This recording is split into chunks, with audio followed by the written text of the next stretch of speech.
Ladies and gentlemen, boys and girls, strap yourselves in. It's time for your Tilton Talk Show.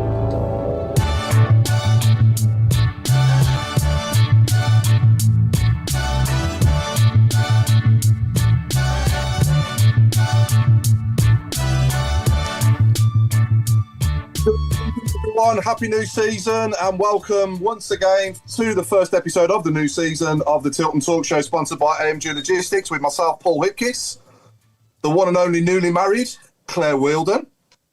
Good evening. Even I was shocked then. I didn't know who that was. This no robe and shirt that looks like a tea-towel, Mark Adams. Hello, everybody. Just wanted to prove that I've got a job. Actually, my tea. I think he looks like the pyjamas they give you in prison. No. They're nice. Mr. Fixer Craig Courtney. Good evening, everyone. Welcome back. The Chairman Alan Watton. Good evening, everybody. And Great to be back. And last but not least, Mr. Chris Brown. Good evening. So where do we start then? Obviously, since we were last on in our summer special, I think we signed about 7 players since we last spoke and did an episode. And obviously, we played our opening game of the season on Friday night. And I thought it was a bit dubious as soon as I arrived in the Cop car park myself and saw the ref's tractor parked up in the spaces out there. And I thought this is going to be a hard night for us tonight. But yeah, I think Claire, 1-1 was a bit gut-wrenching right at the end like that, isn't it? When you equalise like that, it feels like you've won. And when you concede like that, it feels like you've lost, doesn't it? But I think overall, the signs are so encouraging, aren't they? Especially from the new signings. And, I think we even gelled, a lot sooner than what we did last season with all the new players. I mean, we had more new players last season, but I just thought some of the interplay and some of the stuff that we were playing was just breathtaking at times, wasn't it?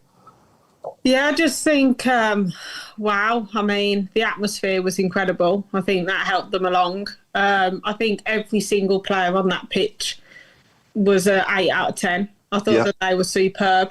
And it was nice to see how we've kind of developed even from the last game of the season. I thought that everybody played really well. I mean, Kyogo is rapid. It's my first time really seeing him play. Yeah. And I thought Paik and Iwata didn't look out of place whatsoever. And it was nice to see the bit of gelling. It's amazing how we're looking forward to the next few games, because now obviously we've got one this week, like Wednesday, but at least each week we should see development going on as well. Yeah. Stano's goal was good.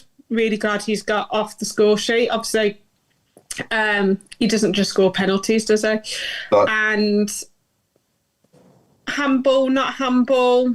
I personally didn't think it was a handball. I've seen different angles. I've seen their players pulling shirts, our players pulling shirts, but it was their reaction. That was the difference. I think all of Ipswich players were shocked that they had it. I think they were as shocked as we were. But I'm really proud of them. I thought that they really made an account of themselves and were back.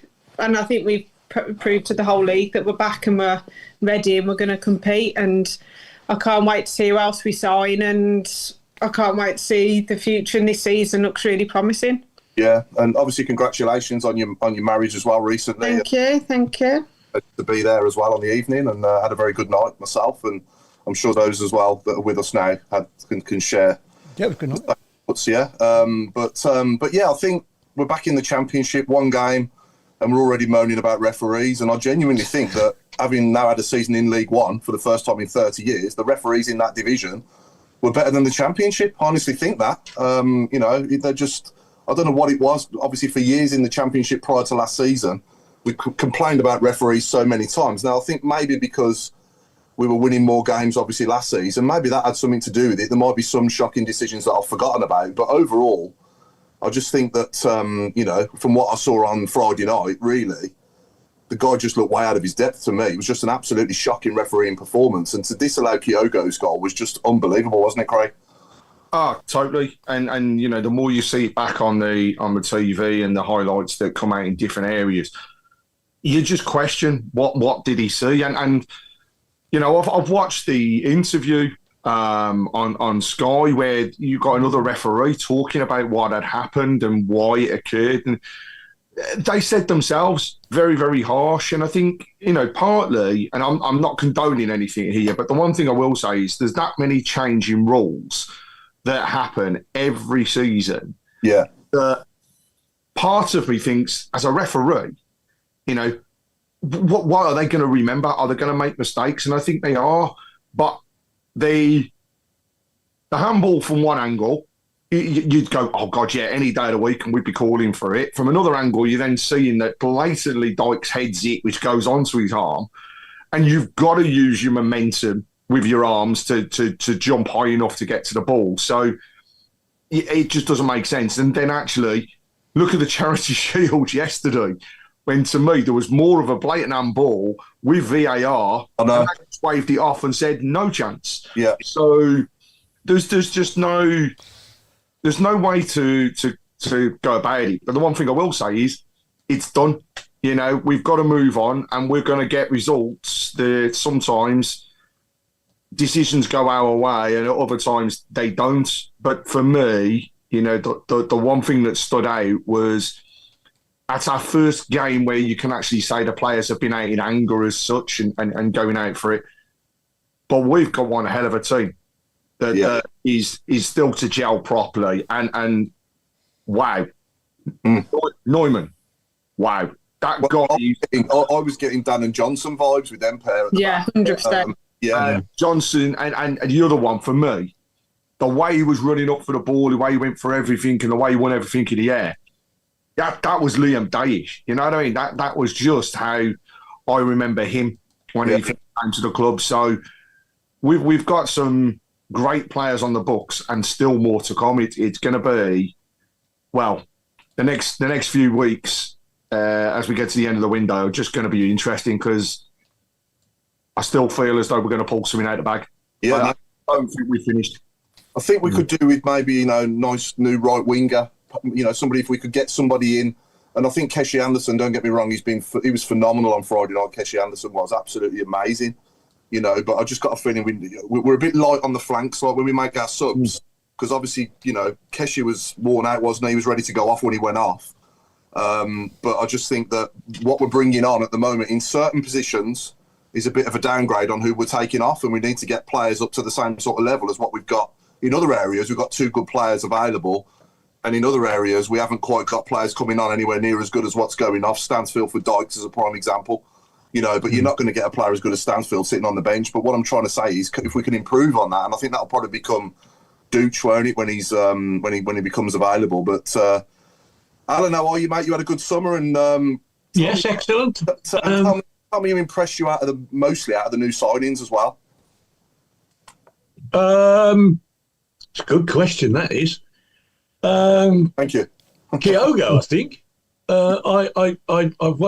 I watched all the friendlies, and you're thinking, well, this bloke, he looks a bit off the pace, Yeah. But Friday, I saw that. I mean, I've been watching videos all summer, and there's one when he scores 30-odd goals in the season for Celtic, and you watch that, and you're thinking, blimey, this bloke's quick.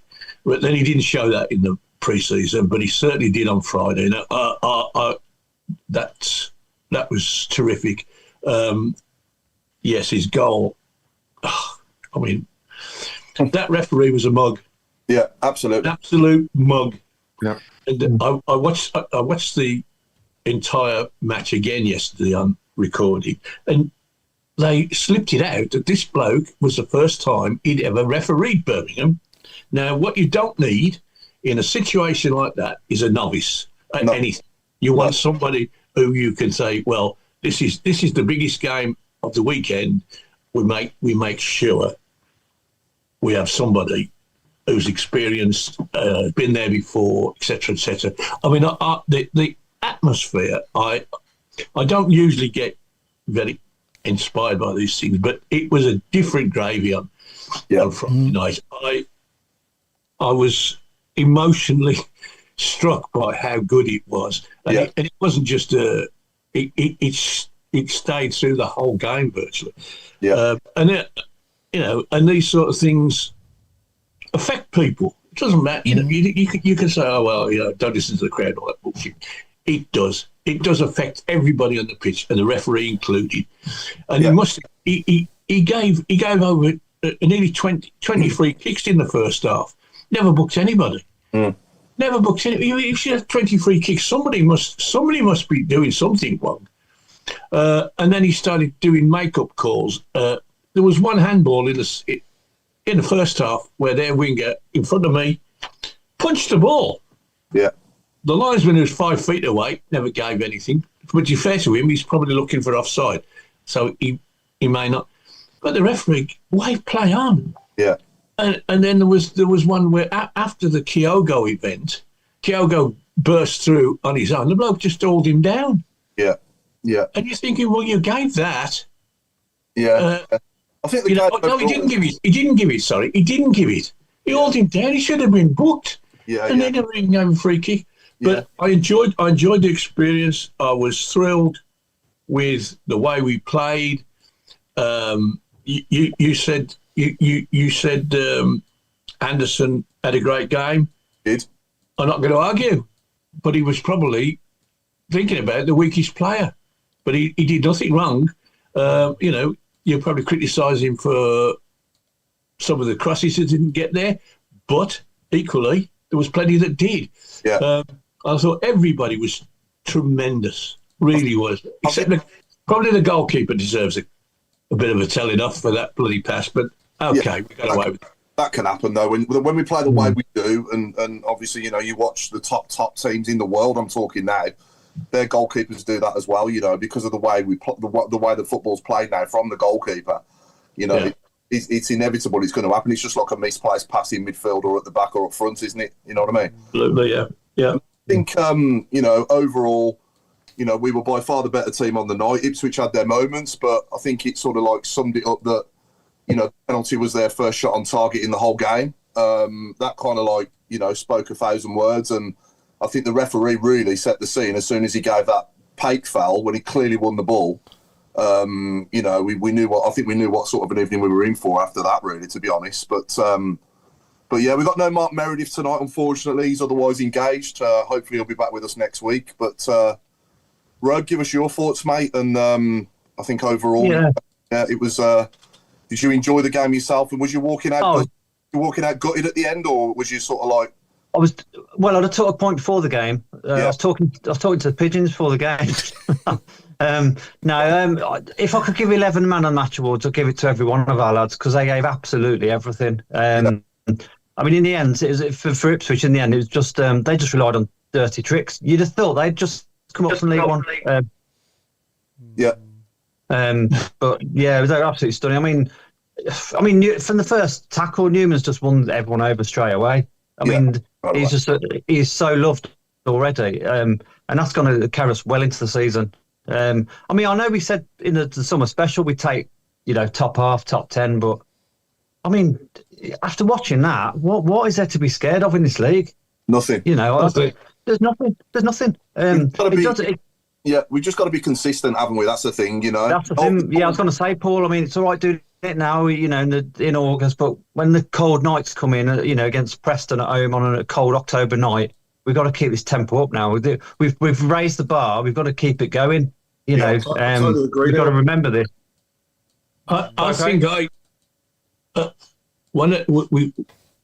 although we all agree that we were the best team on the night, but I watched 2 or 3 other games, and I watched all the highlights, and I didn't see anyone anywhere near as good as us. I watched the Southampton-Wrexham game. Southampton was shocking. Yeah. Now, I'm not one of these people that would have had them in the top 6 anyway, because they were so bad last year and they've lost players. They're not going to. There is one significant the free kick that won the game for them. But when you're playing better opposition, the opposition can be rubbish, and then they get something like that, and there's a bloke on the pitch that can do that. That's the difference between the two divisions. But I wasn't going to feel sorry for Wrexham, but that they certainly weren't. They weren't very good themselves. They got a bit of a they got a penalty, which was was right. I watched Leicester and Sheffield They're Wednesday. awful. Goodness me! If you can't beat Sheffield Wednesday with 10 men by more than that, you're not in the game, are you? It was awful. I think the main thing, sorry, Paul, I think the main thing in this league is momentum. And it's about having that momentum and having that string of results. Now, we always struggle around Christmas time.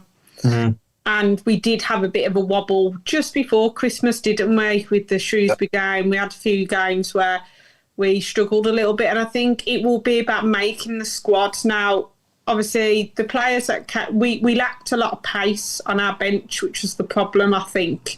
And the problem is that, you know, when you got Kyogo, Stano, Damari Gray and Anderson as your front forward line, if you they push them back 10 yards, 10, 15 yards, which created the space in midfield for Paik and Iwata to play.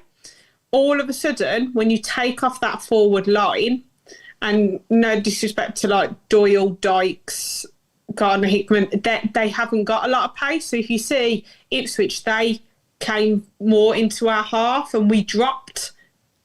And then that's going to be the thing. We've got to have those impact subs that can help us keep the momentum, because we were winning by so much last year that actually when we were winning, we were 2-0 up. We could then kind of go, okay, then we'll put these on, we can rest a few, and then we'll still win, we'll be fine. This league's totally different league. And I think we need to work that out on who we're going to be. I think that, is it Duck will come on and he will change the game as well. And I think that he will be able to actually hold the ball up and then help everybody else. But I do think it's about having those slight tweaks, because I was getting worried as we were dropping further and further back. And the other thing I would tweak as well, it's lovely when we're playing out from the back, but Allsop does need to be a bit quicker, because they're going to be on you. Literally, they were on us straight away for the goal kicks, because everybody knows how we play now. So it's going to be a little bit different, but otherwise, fantastic. I think Kyogo and Stansfield and Damari Gray in the first half especially linked up really well. And my man of the match was obviously Bright Asai Samuel, and I mean he really impressive. What a great debut! Yeah, excellent. Got to say that what's interesting was hearing the fact that Doyle would have started. Yeah, had he not been unwell. So then you question and come back to the impact player off the bench, and actually, would that then have been Kyogo? Because I don't think he'd have started.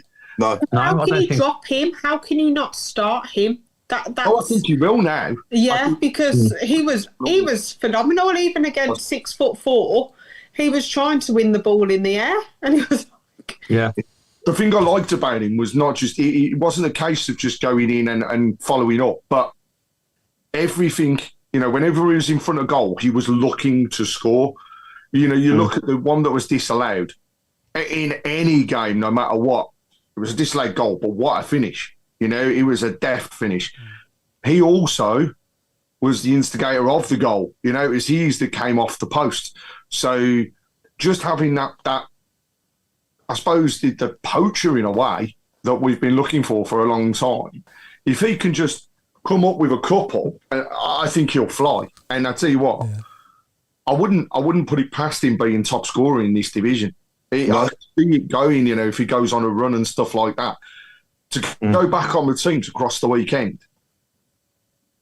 I mean, for me, the team that stood out was Bristol. Yeah, Bristol. I thought they were a really well structured team. And I've seen a couple of comments on the board saying the same thing. However, it's first game of the season, it means absolutely nothing. Ipswich were without 3 top players, and would have been a different side if they were playing. I just look at it this way. Nothing in any of the leagues takes any shape for me until Christmas. Yeah. You can get that momentum. Keep this unbeaten streak at home. And let's not forget, last season we started with a 1-1 draw against Reading at St Andrews. Yeah. So and look what we did. And we went on to that. I'm not saying we'll replicate that, but if we can go on half of that run, we'll be there or thereabouts. But it's going to be a very, very, very interesting season. I think last time we were in this division, obviously season before last, I was asking everyone what your relegation radar is, and this time I'm hoping I'll be asking what's our promotion radar. Out of 10, what do we think? Most definitely. Are the chances of us getting promoted more so than relegated this time, especially with that squad now. I can pretty confidently sit here and say I don't think we'll go down. And that's nice, isn't it? Because when you look at the squad now compared to what it was last time we were in this division, it's like night and day. And full credit to everyone involved in the club, and obviously the phenomenal ownership that we've got now and what they've done in, the couple of years they've been here. And obviously it's only the beginning as well. We've got so much more to come, and it's so exciting, isn't it? And, I just think, you've now got, in certain positions, 2 great players available. And then in other positions, I just think we need to enhance, what we've got coming off the bench or even in the team. But I just want to single Keshi Anderson out because from trialist at Solihull Moors to this now in this team, and one of the, in my opinion, I thought he was one of the best players on the pitch on Friday night. He's got to be though, hasn't he? Yeah. Everyone's playing for their place now, which is what you want, isn't it? Yeah, which is sorry, Paul. I was going to say that, which is why the cup game's going to be interesting because it's going to be good to see how the lads who didn't play. How they shape up. It'd be good nice to see them in a competitive game. Another option was watching Keshi Anderson and Gray switching throughout the game. Now that gave obviously the Ipswich team something else to think about, but also if you're seeing that now, that's in Davis's mind as well. So I think. We've got it so that it's nicely set up. And for me, actually, Gray was better when he was on the side that Keshi Anderson started.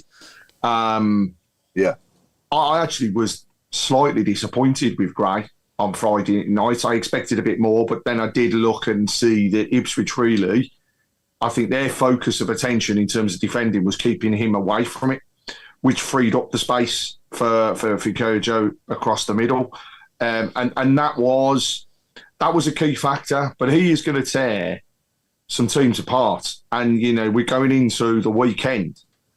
Let's talk about Saturday. I mean, 7,033 fans at Blackburn. It's going to be phenomenal. Home game.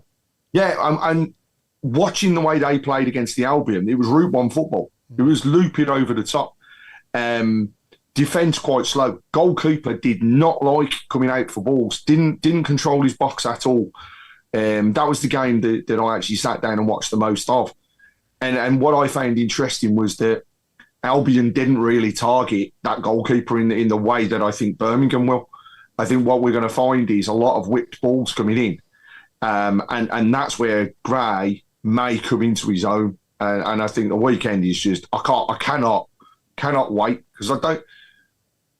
In fact, when was the last time that we had, the question to everybody really, when was the last time that we had a following away from home of over 7,000? Because I can't remember one. Remember 4.5 at Bolton? I was in that one and that was incredible. 5 at Wigan. There was 5.5 at Barnsley. Take a lot to Cov normally. I can't think. It's nice to see these teams waking up to the fact that they can sell Birmingham 7,000 tickets and not say, well, you can have 30. Yeah. And then we turn up and there's a stand next to us. Yeah. Totally empty. That drives me nuts. What? Well, it's mandatory, isn't it now, Al? They can't. It's mandatory in this league. They have to sell you a minimum of 10% of the capacity of their stadiums. So I think across this season, we've actually only got 2 teams that we're playing where the away allocation will be less than 2,000.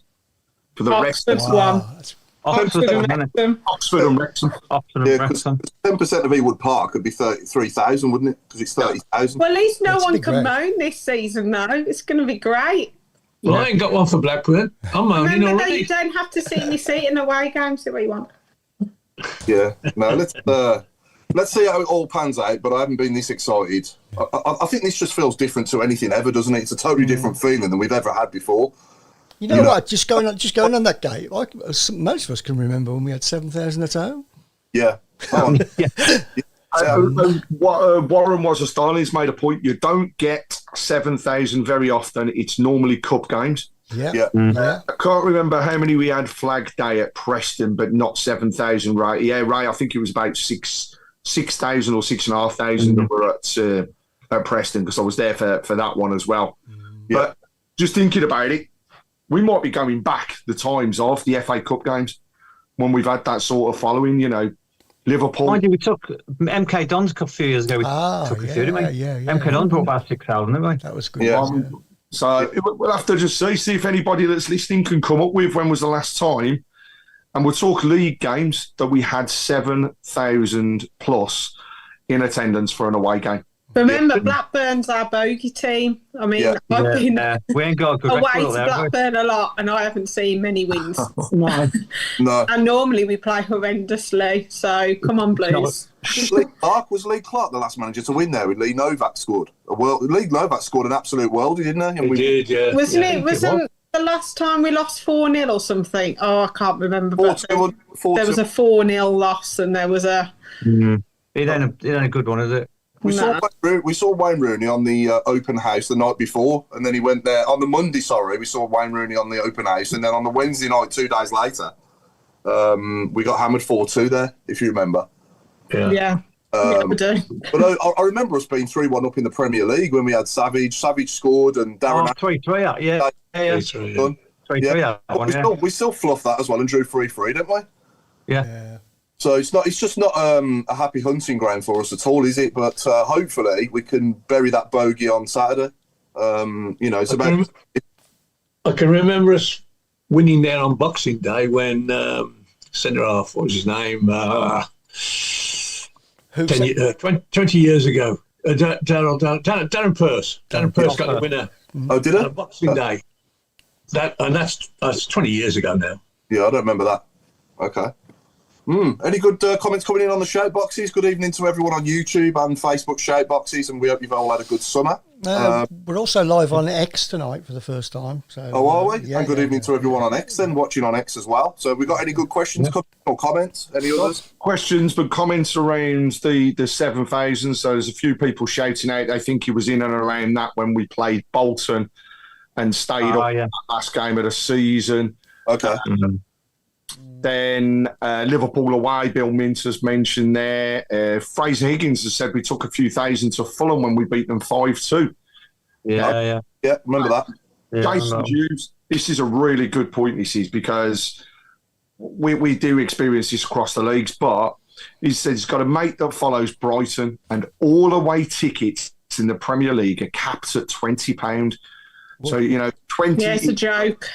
So why have we not got the same in the Championship? And I totally agree, because at the end of the day, we get promoted, we get it. What's the difference?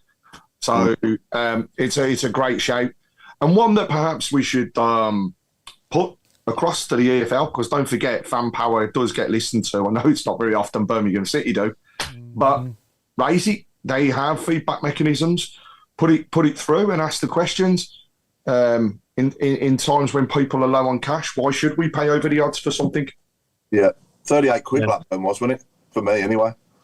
Well, Blackburn 38. 38, yeah, I paid, yeah. Oh, Blackburn 38, Coventry, I think Leicester was 35, Coventry's going to be more as well. Coventry's 40 quid. Yeah. We better bloody win after I pay 38 quid to go. You know what I mean? Welcome to my world on a weekly basis, Paul. But I have to say, the year in advance. Yeah. It's way over the odds, I think, for Blackburn, but if they can get That's away... how they make the money. Yeah, I know. You can buy a house in Blackburn for that. I know. Absolutely. You could buy a rounding for that. We've talked a lot about our club and our owners, and a totally different subject, but got to show solidarity with Sheffield Wednesday fans. I think what they did at Leicester the weekend was what we as fans were doing as well, to force the owners out of the club. And the fact that you saw the whole of Leicester Stadium stand in to applaud them as they came in, the fact that some of their fans paid for the game and actually didn't get in until about the 35th minute, I think, was the final people through the turnstiles. got a feel for them, and it's another club that's in financial difficulties because our setup across the Football League is not strong enough to pick these things up and deal with horrible owners that don't want to put money back in. We've also seen other clubs going bust, and it's not on. We're fortunate, but the guidance is now out from the government, isn't it? We've got this new thing in place where we're talking about the owners working with the fans and having that voice together to help things happen. And I hope that Sheffield Wednesday can get out of their situation and turn things around, because it's not right that we see big clubs in such a horrible space. Well, it all boils down to that fit and proper person test, doesn't it? When you're trying to buy a football club, there's more questions when you want to become a pub landlord than if you want to buy a football club, which is just insane. It's crazy. I mean? Yeah. Mental. Yeah. So not that we've got to worry about it though, because we've got Super Tommy Wagner, and Well, like you said, Craig, we're fortunate. Yeah. Very, very fortunate. God knows what would happen to us if they hadn't saved us, because we'd have been in the same probably position by now. And I feel for Morecambe fans as well, going down the leagues even further. You've got your diehard Morecambe fans that go home and away, and, you've got the members of staff that are losing their jobs and everything. It's just terrible. It's nice to see the other clubs rallying round Morecambe, and I think those ones that are offering seats to those fans that have got season tickets, etc., I think is absolute wicked gesture, and is superb across the board. What this also does, though, is show the gulfing difference in financial situations from the Premier League and then down through all the others, because look at those teams that have been relegated from the Premier League. So Leicester facing points deduction. Yeah. They're going to fail the financial fair play. Yeah. Got Southampton relegated, but still got to get rid of people to balance the books. Yeah. Ipswich did exactly the same. They've had to do things to balance the books. And then you look at teams that have been in the division for a while that can't go out and spend loads of money. West Brom, Coventry, they've all done really well, but can't get anywhere because of the fact that the rules aren't being stuck to. And yet we could end up this season as the highest grossing ever championship side for revenue. Then that comes down to, people will go, but we shouldn't be doing this. I heard comments of, why have we got sponsors for a fan park? Why should we have to pay more to go into hospitality? Why do we need to have these names here, these names there? The reason you need it is so that we can spend. Yeah. That puts us in a much better position than those teams that are in and around us. And that's where we're going to be so strong. And, if we don't secure any sort of promotion this season, it ain't going to be far off, because they will continue to go until it happens. And that comes across as well in the documentary. I think we'll come on to it. Yeah, nice segue, Craig. I was going to come on to the documentary, actually. So what did we all think? I'll give my thoughts first. I thought it was absolutely amazing. Obviously, I was privileged to be at the premiere Wednesday before last and see the first two episodes. And I just thought it was brilliantly put together. It told the story of Birmingham and our club superbly well. I thought, Tom Brady, obviously, we learned a lot more about Tom Brady and his involvement in our club than what we probably all knew before. I think, certainly that bit with Rooney and all sorts of different bits, you can see how much of an impact he's having on the mentality side of the club and, how he's changing our mentality to winning more. And you can see why he's a serial winner himself. My only criticism, I would say they probably should have done a little bit on Dukey when he did his speech on the mic when he retired. Yeah. And even if they'd have just shown his speech and just sort of like shown a little clip of a few of his goals during his years with us, for me, that's all it was missing. What do you think, Claire? Have you seen it now, Claire? Yeah, I managed to catch up. I mean, my tweet was at the end, so I'm on that one. I spotted you twice in the first 10 minutes. You were in the pub next to Wagner. Was I? Oh yes, yes. I yes. need to have another look then. I need to watch it more closely, not be half jet lagged while I The watched first 10 it. minutes. Yeah, do you agree with that though, Claire? Do you think Dukey probably could have been given a little, like, sort of like, you know, even if he'd have been given a bit of a cameo in there with his little speech and just showing a few of his goals and the fact that he'd retired from playing, you know? Yeah, I think it was a lot different to how I thought it was going to be. Obviously, as soon as it said Brady, it was mainly about him, wasn't it, really? And to be fair, it's been quite a good insight about what he actually does, like you said. And I think we've all kind of wondered, what does he actually do? Yeah. Well, actually, he's a very integral part. And I think Chris Davies likes working with him. I feel like they've got a really good working relationship. Yeah. I thought it was going to be longer. I'm shocked it wasn't 10 episodes. I thought 5 episodes for a season that we had, including the Rooney era. I was surprised it wasn't longer. I just think that it was very short and sharp, and I think I was shocked that Dukey didn't have a bit more, but then I was shocked that there wasn't more on other sides as well. Yeah. It's a shame it wasn't like a 2-season or anything like that, but I mean, it's gone down well. I think it's shown our club in a good light. A lot of swearing, though. I'm not going to lie. I'm shocked about the language in it. I was like, oh, okay. But I think that it does show our club in a good light, and hopefully they can make another season, and then that would be great, wouldn't it? But I think there's loads of unshown footage, isn't there, that they've recorded? They could probably make another 5 episodes. I think there's about another 65 hours. Oh, is that, Chris? Yeah.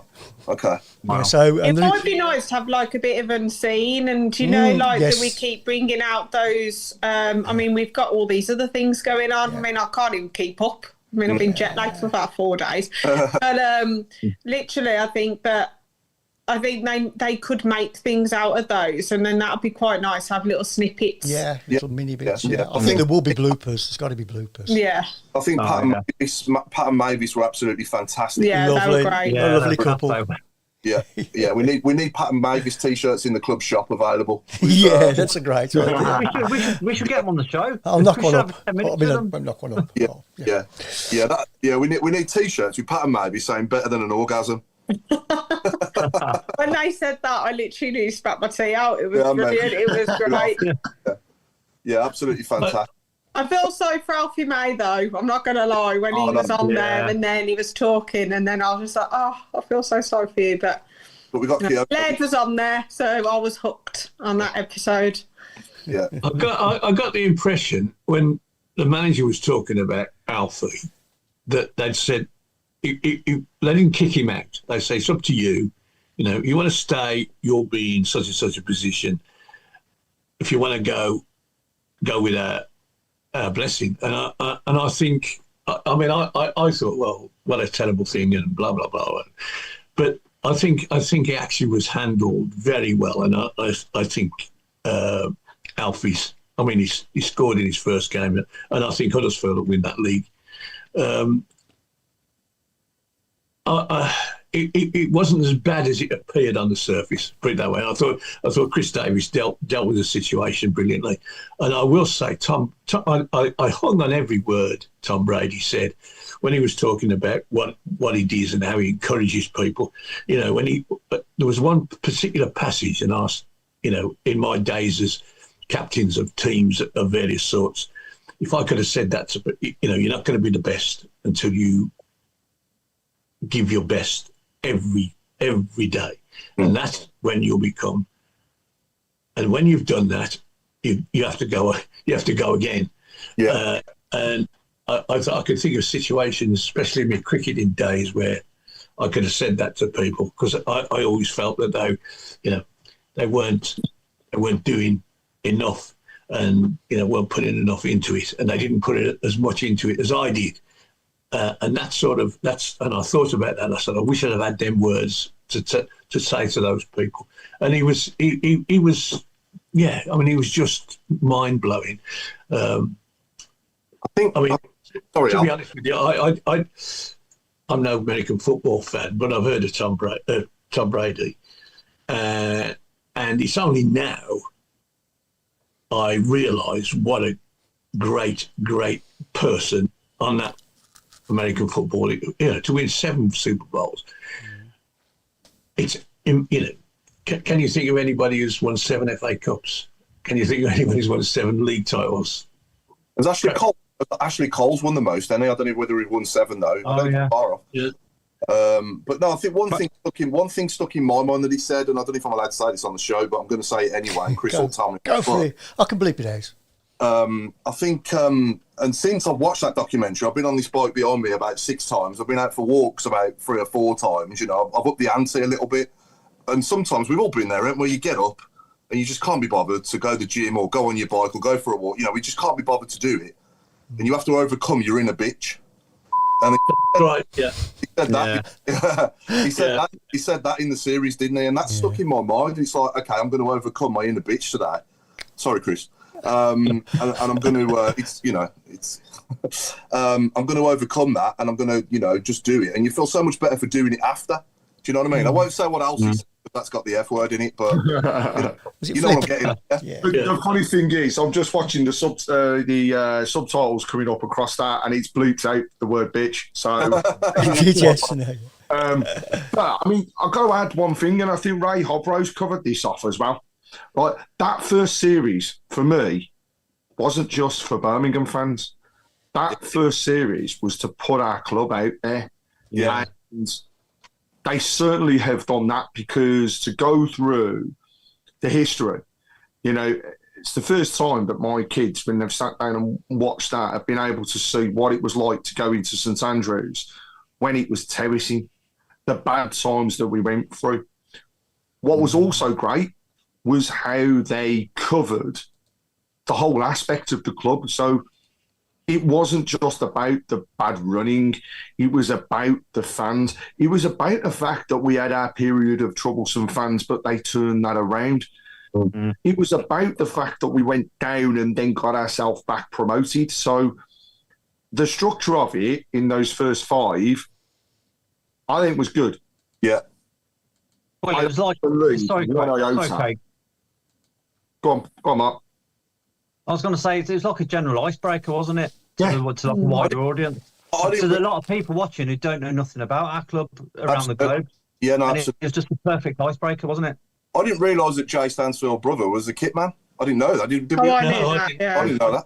I heard that he was. I didn't know who he was. The love between Wagner and Stano is like... I've never seen an owner of a player so much. It's a father and son relationship, isn't it? It's like a father-son. Yeah. He did it as well at the open training session. They took their picture in the centre circle, and then afterwards, Wagner's walked over with Stansfield, and there's pictures out there. People can see them of them just, hugging it out on the side of the pitch and stuff. And I think it's great that they've got that rapport. And is there going to be a second series? Oh, God, if they don't do a second one, they're missing it. There will be. I know there will be. There has to be. There has to be. It would be nice to have more fans, though. I think because obviously they followed the same lot. Yeah. It would have been nice to have more. Yeah. A different title as well, maybe. A broader bait, yeah. And what I'd also like to see, and to come back on Paul's point, bit on Juki, because I thought that third episode, and I apologise if people haven't watched them all here, it's not a total spoiler, but our third episode based on Stano was incredible and hit every possible heart that watched it. And, there were times throughout that where I had wife and girls in tears. The Wembley part for the kids, I think, was the realisation around what had happened. But the Stano story and the way that they put that together was, wow, and Whisper, fair play, because that was the way to bring that across. And they could do something really, really similar with Juki. You can have an episode based on all of his time at the club and now what he's doing, because he is still part of the future of this club, not as a player, but what he is doing in the background. And I think there's that. Gardner didn't get much in there, and I think he needs more airtime for the work that he'd done. And the other thing is, I'd like to hear from the backroom staff. because you heard from Chris Davies, you get that. But I'd love to hear from Mike Taylor. Mike Taylor's been through every scenario with this club. Yeah. Winning things, promotions, playing in the top divisions, relegation, now coaching, relegation, getting back up there. He's going to have some stories and a half to tell. So it would just be great to see that aspect. And, you know, for those people that said it was a poor man's version of the Wrexham one, no. It was a different setup. It was a different structure. And it's not designed to do what Wrexham did. It's designed to be Birmingham City and our story. And long may it continue. And I think it's going to. I mean, we know for a fact that they were filming the weekend. You know, Friday they were there in front of Wagner filming. And also they were at the Players' Awards. So I'm kind of hoping there's one particular snippet from the Players' Awards that makes it when you just can't swipe the smile off somebody's face as they're handing things over to Led. No, it came to me wedding though, did I? He didn't. No, he didn't. Broke me heart, that did.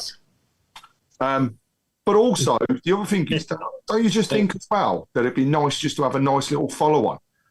That from what happened at the end, how they all then celebrated, and then go into the pre-season and maybe even start it with a little bit of this, because it would be just Friday night's atmosphere. I know a few things didn't go to plan, but I thought the DJ set and the music, absolutely superb. Had it rocking. Yeah. Will say that, you know, couldn't hear people on the microphone. That was the only disappointing thing for me. The interviews, didn't hear much from Chris, didn't hear much from our player of the day, and I'd love to have heard more from him. Glegorn, wasn't it? No, Glegorn. What did we ask as well? What do we have to be in our seat for 7:30 for? Yeah.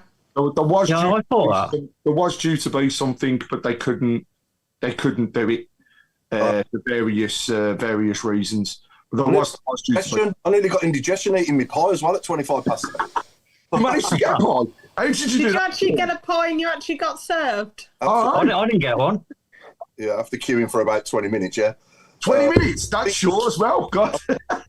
Coming back onto the Stano episode, I think his mum should be really proud of, you know, the life, you know, that she's nurtured them into, because, and I'm sure his dad as well would be so proud of what he's become, and also his brother as well, you know. I think they're certainly doing him proud, and their mother as well, but, you know, their mother should take loads of credit for what they're becoming. You know, it's an incredible achievement for her, you know, because I can only imagine what she's been through, you know, or what she's still got through as well, I would imagine. It's not something you ever get over, is it? So, yeah.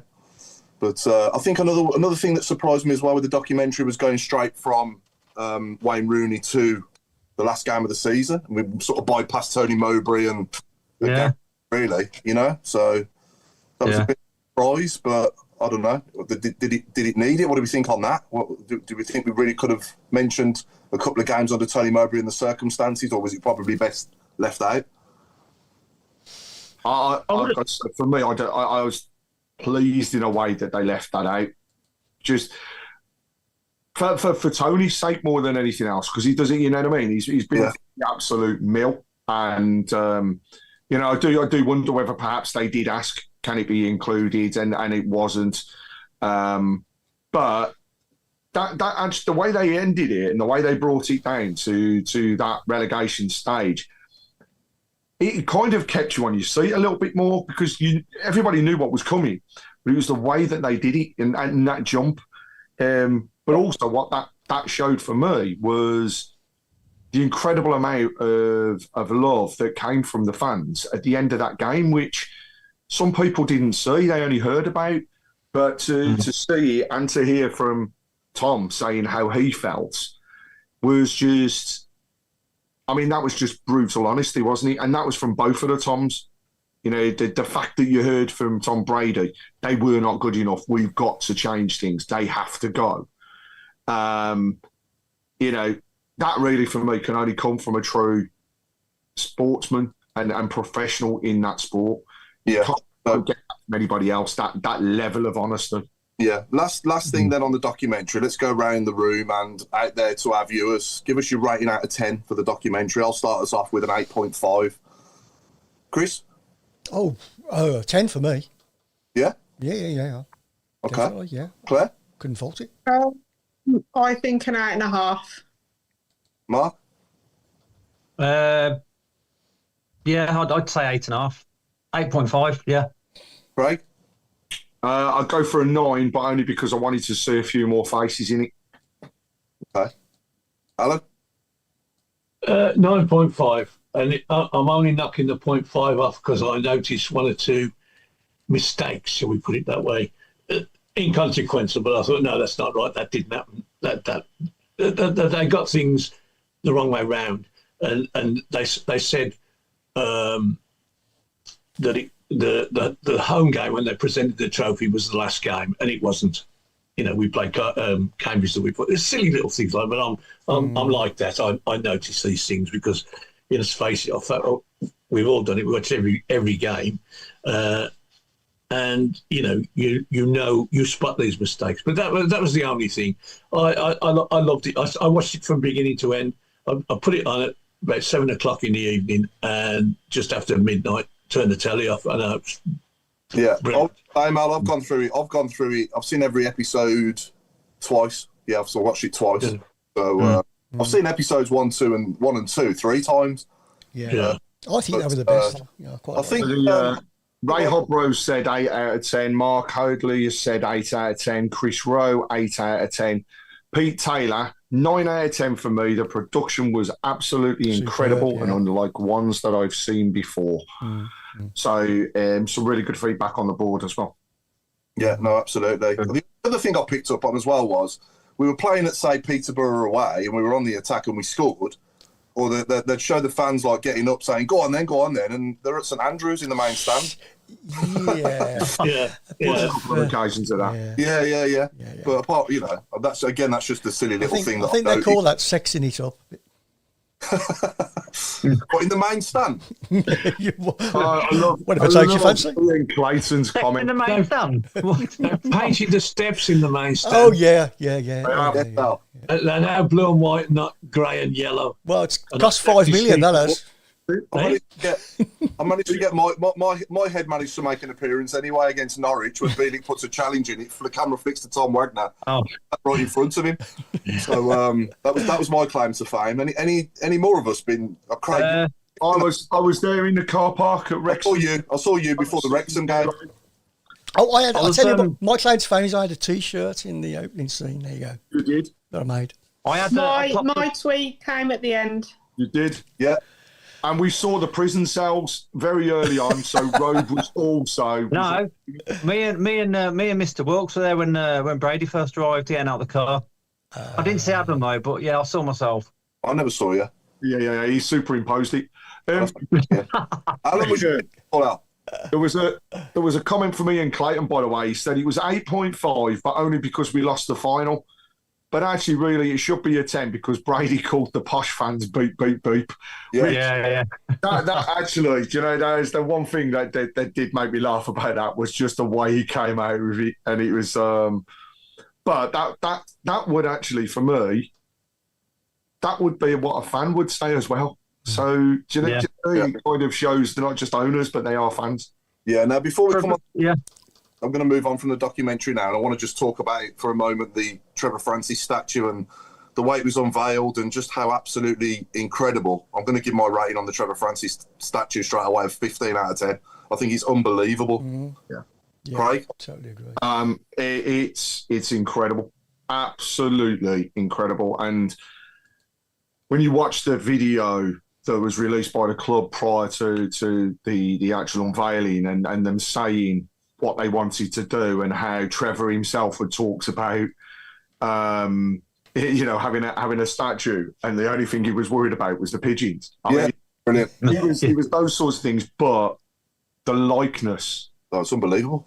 It's absolutely brilliant, and the crew that have worked on getting that done that way around, and that group of Jasper, Tom, Gary Cook was involved, Jeremy Dale was involved, you know, all from the club. It just shows truly how much that guy is missed and was loved. And I think the unveiling, the only thing for me, I was disappointed that we didn't see more players that Trevor had played with over his time. And actually, it would also have been nice to have a few that, apart from, you know, Benno, there wasn't many more that were there that were under. I'd have loved to have seen, like, for example, Andy Johnson. Yeah. You know what I mean? With what happened on that pitch in the Millennium Stadium, it would have been nice to see him there. But the unveiling was great. Having the kids do it with the people from the club as well, because it's the Trevor Francis Foundation and they are the future. That's perfect. And I couldn't have chosen a better spot, really, could they? Because that's the one area that gets the sunlight all the time. Yeah. So, you know, I said it on Friday with just one picture, but the sun shines on the righteous. And I think it is the perfect spot to remember him by. And, fair play to everybody involved. Let's make no bones of it. There's been a lot of really bad statues about it, hasn't it? Over the years, we have seen not a Blues so much, but I mean, you know, at other grounds. I can always remember the Michael Jackson one at Fulham. Oh, that was awful. The Ronaldo one as well in Portugal at that airport. Oh yes. Yeah. Oh yeah. Yeah. He looks more like you, Ronaldo statue. No, Robe's modelled after the gargoyles at the top of the church in the bullring. Give me your thoughts on the statue, mate.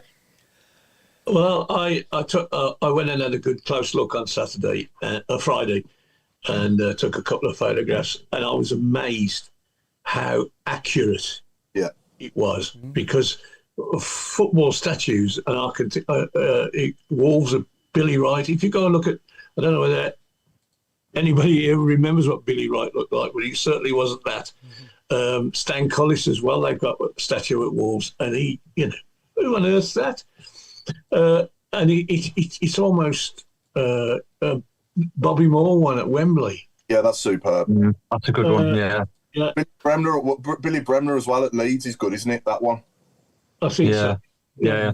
But it's such a and the position obviously that he took up was, you know, if you want to remember him when he was playing, that's how you would remember him, because he used to do it 20 odd times a year, and was just I mean, I went to his engagement party. How about that? Wow. Did you?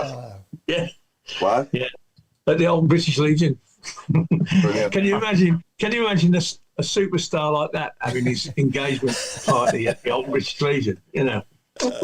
Alan, what were the urinals like there? At the old British Legion. Yeah, just curious. You know, as a connoisseur, I know urinals. The ones in the main stand haven't improved, but they have at least painted the floor so you can find your way to them. So, I was going to say something else, but I'm not going to. I'm not going to go around the room with this. Are we all agreeing on a 10 out of 10 for Trevor's statue, or is anyone going lower? Or No. If you could go higher. Yeah, and the same viewers as well. If anyone wants to give it lower than 10 out of 10, let us know. But I'll be surprised if anybody does. Yeah, I'm going to sneak. Yeah, well, I agree with Ian Clayton, because if you see Brady's one that's been unveiled today, that's awful. we could have had a different going. So fair play to whoever made it. Good job. Yeah, no, definitely. Yeah. Now, we've got a new feature in the show, haven't we, this season, called the Blue Room. And we sort of like, you know, if anyone's got any subjects on the panel that they want to suggest should go in the Blue Room, and we'll sort of count up over the season the things that we've got in the Blue Room. So the Blue Room is basically anything spectacular or anything that should be mentioned on or off the field that's that good, it should be put in the Blue Room, basically. Forever. Yeah, forever. And locked in. I mean, I don't think it's a bad start to suggest Trevor's statue should be in there. Yeah, the only other thing I can think of would possibly be the documentary as well. But any other suggestions other than Trevor's statue and the documentary, and what do we all vote on this week? I've got to put Tommy Wagner in there. Yeah. Yeah. We wouldn't have what we've got today you wouldn't have a statue, you wouldn't have the stadium, you wouldn't have the players, and you wouldn't have the management team if it wasn't for him. No. So I just think in a whole accumulation. So yeah, TW for me. Where? It's a hard one, really, because I think you've kind of the three main things at the moment, wouldn't it? Don't say Ethan Laird. No, well, he didn't play today. Hopefully, I'll get to see him today. How far can we go back? Yeah, like there's It can be a player, it can be a moment, it can be an item, it can be a. Well, if it's a moment, it'll be Darren Carter for the Premier League, wouldn't it? That's a great shout from Warren Wasserstein, the old Bo Brummie as he ain't coming back. Oh yeah, that gets That's a good locked. one. That's locked in. Yeah. Yeah. I'll say one thing that I've noticed during the summer, the number of Birmingham City podcasts has increased. Controversial one then for next week then. Go on then. Can't you say it? No, don't you want it next week? We'll have it next week. Have it Have it next week. Yeah, Go on then. In Will you fact, remember? I've got two very controversial ones. Okay. Why are they controversial, Chris? Because they're controversial. Controversial. Yeah, because I know there are 1, 2, 3, at least 4 people on here who won't agree with me. No, okay. And can I just add, we've said Tom Wagner, we've said Darren Carter, right? Obafemi. In the blue room should be us, the fans, because without the fans, there is no club. Yeah. Yeah. Yeah, I think, last couple of seasons, most definitely. Yeah. So Tom Wagner is the first person to Okay. appear in the. I will have the sound effect for next week, but here's my made up one.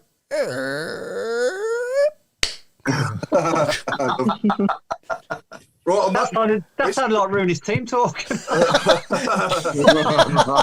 No, that was the Zimmer frame he was following. You know what I mean? Like, do you want to hit us with a Who and the Barnets? sorry, that wasn't the Who. Okay.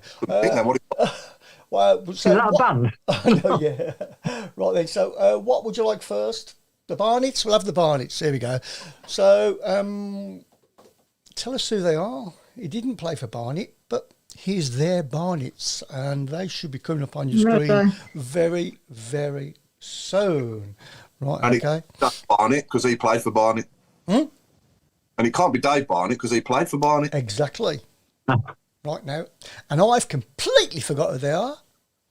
So until I've revealed the photographs.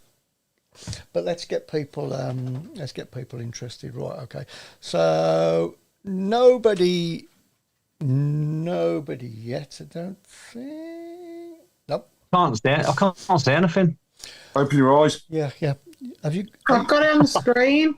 I think I know the top one. Oh, okay. Yeah, I think I might know the top one as well. Should we I let see the bottom one. should we let people... Tilt your phone a bit, Claire.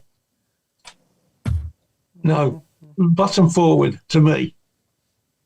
Right, Dave Twiner's gone for Kieftenbeld. Okay. No, he had more of a sweep across his head. Would it be fair to say that one at the top is Scottish? Maybe. Maybe, yeah. Well, I do know. The one at the bottom. I don't want to guess because I might be right and that spoils it for our viewers. Yeah. Stick it in the chat. I want to have a look because I can't actually see it. Paul Lilly's gone for Mark Ward. Warren Wasserstein's gone for Chris Holland. I don't know whether that's one or two that they're going for. Wade Elliott as well, people are saying. Ian Clayton said Rowett and Roberts. I'm going to put the pictures up in a bit when nobody. Daniel Ruin has said Christian Benitez. No. Not Brock Madsen. Oh, definitely not. Oh. Not Neil Kilkenny, is it number one? Nope. Oh. Look on your face then told me I was right, but then I was wrong. Kenny Cunningham from Daniel Ruin or Jamie Clapham as well. Seb Larson, number two, no? No, and it's definitely not Mark Dennis. Are they a bit rogue? Did they play many games for us? Fair few. Yeah. Yeah. Damian Johnson, number 1. Close. Hair looks too. Can't tell because it's got the right Oh. what we're saying going over the second one. It's not Roger Johnson, is it? No. Hard, isn't it, man? Who thought of this? Yeah. I'm doing my head, you know. Who thought of this? I ain't got it with me. Yeah. Pete Taylor said Clemenson Bentner. No. That was a good one for the last one. Can I have one more look? No. I've left them up. Oh, right, okay. I am going to put them up now, so it's your last chance. Are you going to put the full photos on? I'm going to put the full Don't know the photographs up. second one because I can't tell his actual haircut. Somebody might have said it because I haven't been listening. Well, not Devlin, is it, with hair, number 1? No, it's definitely not Devlin. I can say, no, actually, I can see why you've said that, but no, it's not Devlin. It's not Jonathan Hunt, is it? I'll tell you what caught my eye in my seat on Friday night, I took a glance when the key right on was belting out beautifully around the stadium during the game. And I just glanced over to my left and I could see Nigel Gleghorn and Dev singing Keep Right On. And it was just magical, man. It was wonderful. Yeah. Yeah. Two of my favourite. Maureen Minute has said, is it John McCarthy? Fraser Higgins has gone with Barry Ferguson. Sue Leslie Burke has also said Barry Ferguson. Is it Urinek for number 2? Or Yarashik, whatever his name was. Oh, Yuri Yarasik. Yeah. Okay, here we go. And really blonde. It's not Gary O'Connor, is it? Blonde player. Not Mark Roberts, is it? Ian Clayton says he's Craig Gardner, number 1. Well, what about Pedersen, Christian Pedersen? Yeah, I've put the players up now. Have you? Have you? So now I'm waiting for My phone's proper lagging then. Jonathan Hunt. And I got Pedersen. Oh, right, okay. I wasn't listening. I said Jonathan Hunt. Yeah, but I wasn't listening. He didn't know who they were. He couldn't remember. I couldn't remember. We thought people were calling you a name. That's what it was. I'm glad you did the full faces if you forgot who they were. I know, yeah. That's Right, good. That was much better with you bringing up the full picture. yeah. I think I'll do that in future. Yeah. Okay, and then let's hit us with the who then. All right then. Okay. Now I do know who this is. So, Is this a previous guest? okay, it's not a previous guest, no, because I think they're too easy. So here's one that at least 2 of us will know. So shut up, Alan. Gone back, they'll say, yeah, it's in your blood, and you have an affinity, association with the fans. I'm a Brummie, born and bred, and obviously, that's where my soul is with Birmingham. Is that a good one or what? Jesus. Is it before my time? Probably just before your time. Okay, I'm going to sit back then. Okay. You guys can guess. Is it before my time? I'm afraid it is. Yeah. Yeah. Yeah. Not Bob Latchford. Well, at which point, we're ruling Bob out and we're going to leave it to Alan because he's the only one that can tell us because Chris knows the answer. No, he's not. No, he's not because Robert's just got the answer. Bob I Latchford. recognise the voice, but I cannot put a face to it. Oh, Robe's just got it about. Alan doesn't know who it is. Bob Well done. Latchford. Well done, Robe. Really? Well done, Robe. Let the Well done, Robe. listeners have a go. And I thought that. Oh yeah. Oh, sorry. Ruining the No, I game, was only Bob. joking. I was only joking. It was, I said Rob Latchford. Yeah, we need to bite our lips or at Yeah, least. that was who ruined. Ruined Yeah. it. Bob Latchford and I were born in the same year. He's about 2 months older than me.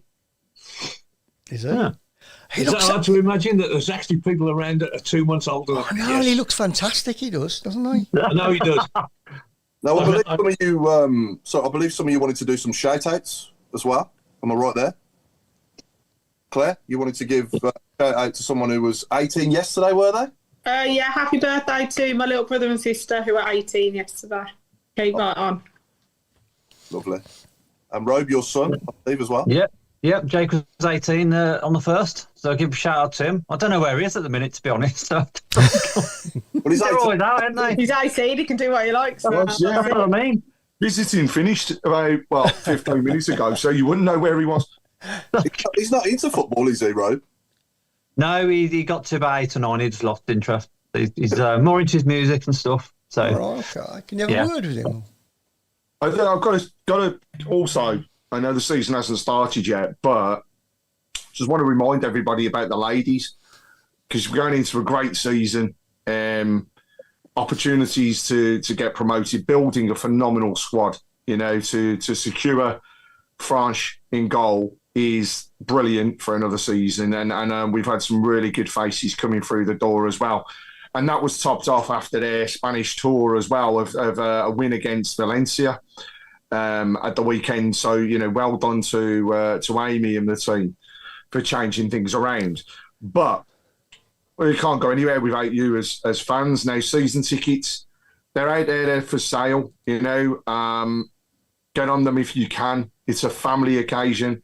It's not like going down to men. However, for those that haven't seen it, I will get the video out of when Amy was doing her interview around her points from last season and what she thought was outstanding. And the part that stood out was when she turned around and said, I was in the stadium and they started singing Keep Right On.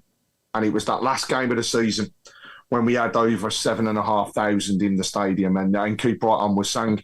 And it helped on that occasion. Didn't get us over the line. Obviously was disappointing, but this time around it can make the difference. And the first game of the season is at home against Bristol. And there's no men's game. So please get yourselves down to St Andrews to back the women. I guarantee that some of those families will go to one game and then we'll not turn back and we'll go back to others. So it's well worth getting down there to see what's going on. And we got the League Cup as well. And the League Cup this year. What I don't want to see is people, seriously, just turning up for a League Cup game against those people from the other side of the city whose name will not be mentioned. But we drew them in the League Cup along with Spurs. So there's some great League Cup games that are due to come up, but it's not about one game. It's about the season. So come along, support them in the league. And then, when it comes to the League Cup games, let's get behind them. Let's get as many people in there as possible and let's make it hostile for when they do come and play us. But more to come on the season as we get closer. We have got a giveaway going on at the moment. Right, I have 10 teams left on a card.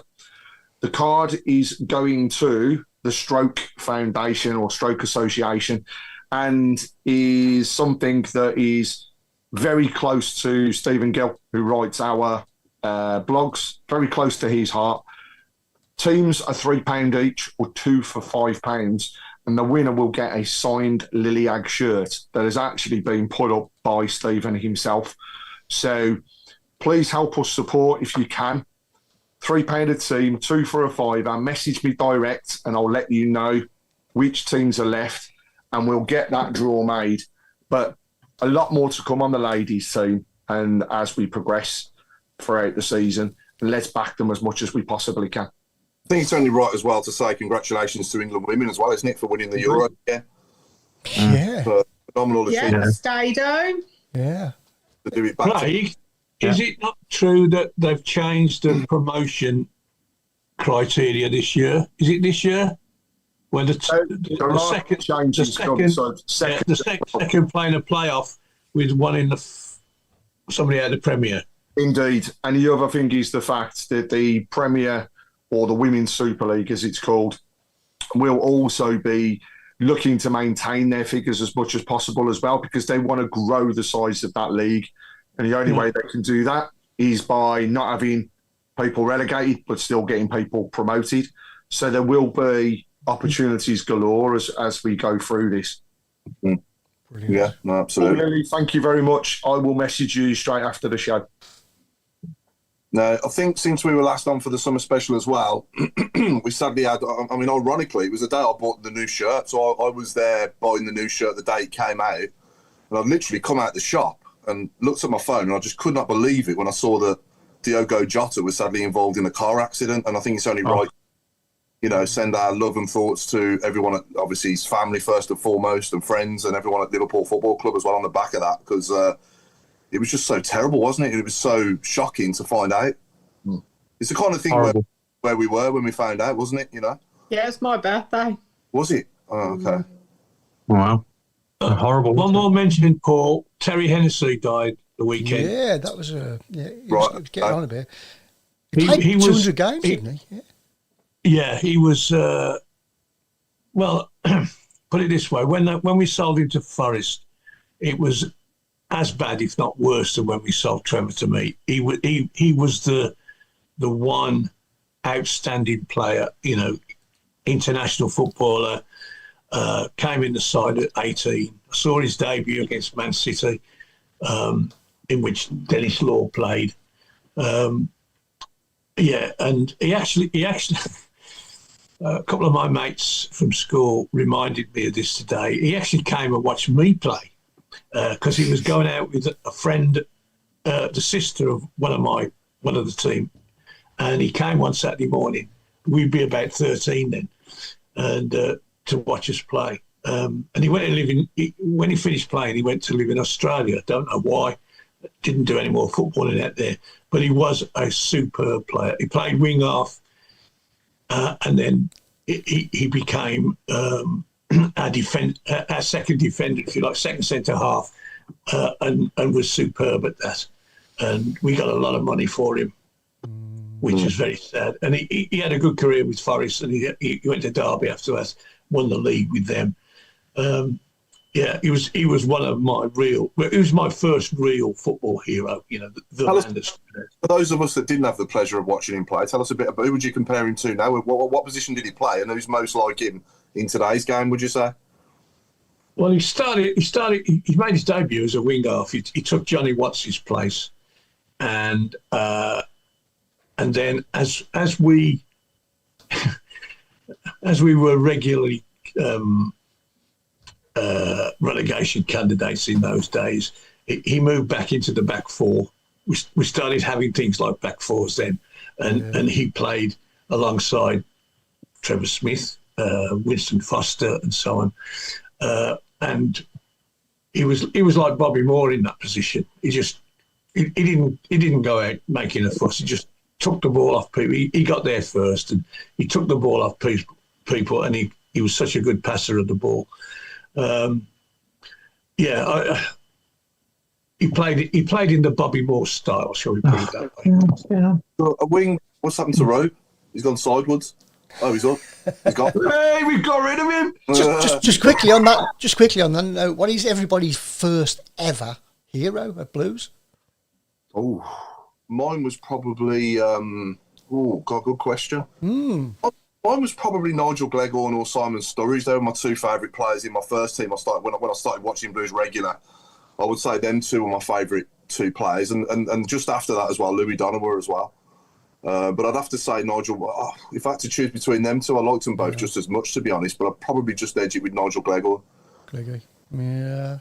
And that's why it was so special for me, glancing over at Dev and Gleghorn singing Keep Right On Together, like, you know what I mean? Two of my favourite players from, like, the late 80s and early to mid and late 90s as well, and early 2000s as well, obviously. What about you, Claire? Andrew Johnson. Yeah, by a mile. Just favourite player. He's blonde. The only blonde one. And then I saw him once in Sainsbury's, and I was too shy to go up. I remember seeing him in Zanzibar. I was chatting to him in Zanzibar, the old club in town, where I met my wife, actually. Yeah. It was in about 2001, the same year I met my wife there.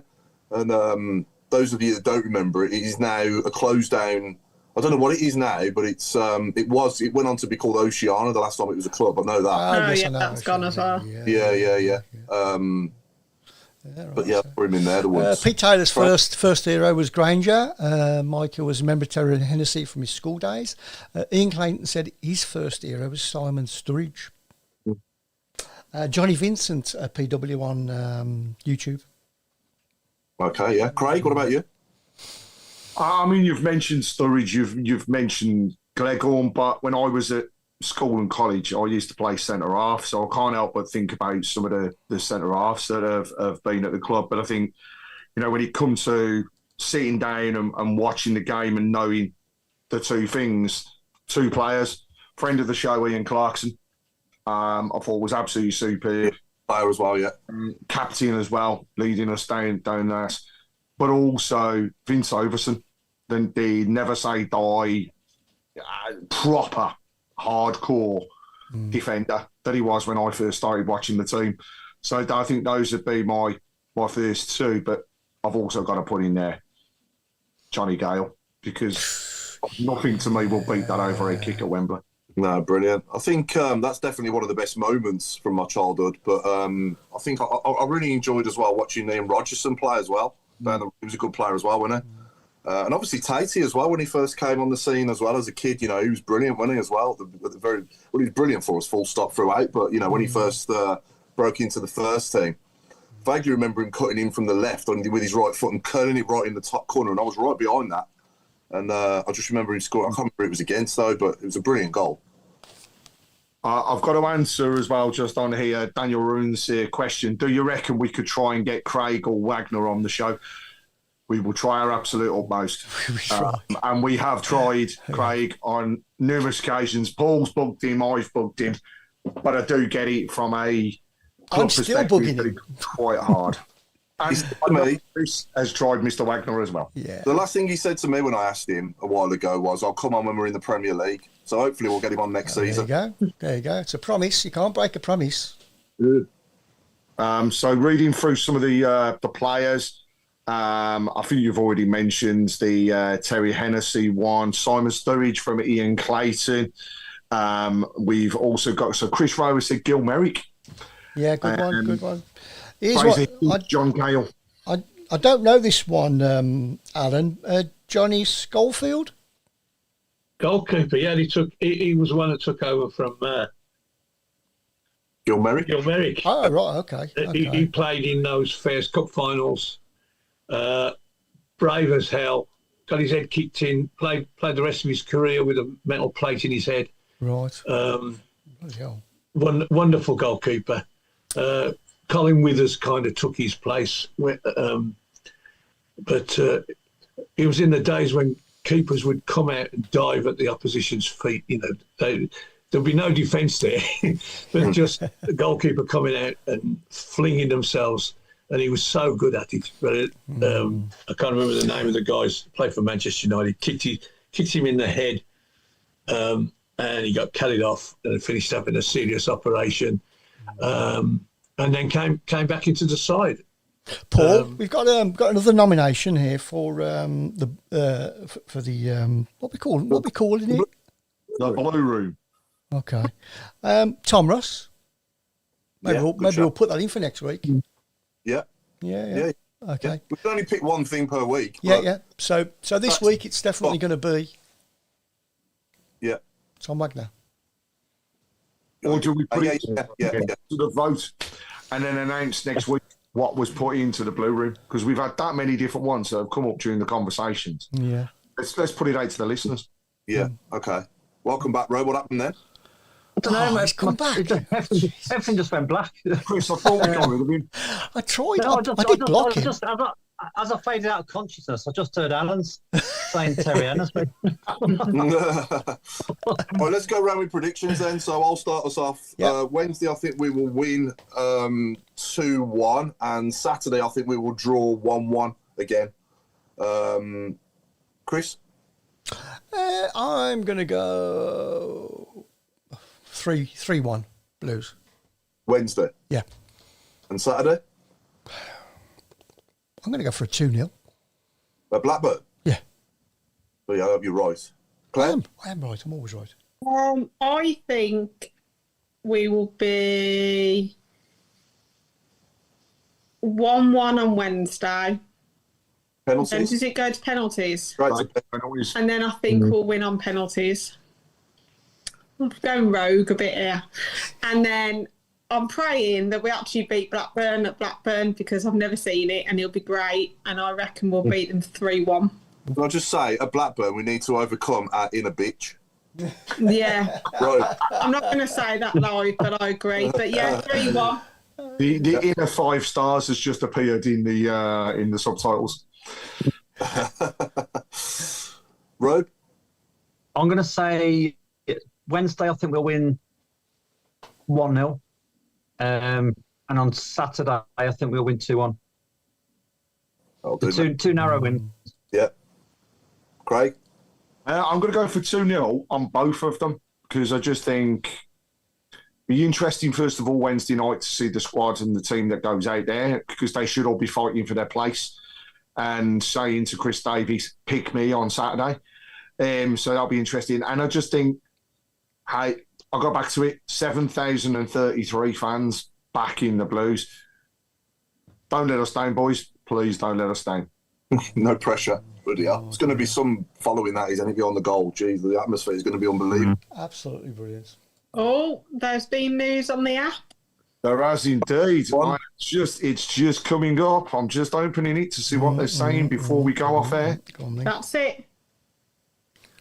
Oh, the third kit's coming out, innit? Good, because we need to wear it on Saturday. Yeah, absolutely. Brilliant. Was that a beach? Yeah. That's not Brazilian, is it? Actually, Claire, I'll rephrase that and I'll say we need to overcome our inner beach. Inner beach. Let's like you know. Alan? I'm nonplussed at these. It's quite a common word when I was a young lad. Beach. Anyway, yes. I got a feeling that it might be a penalty job on Wednesday.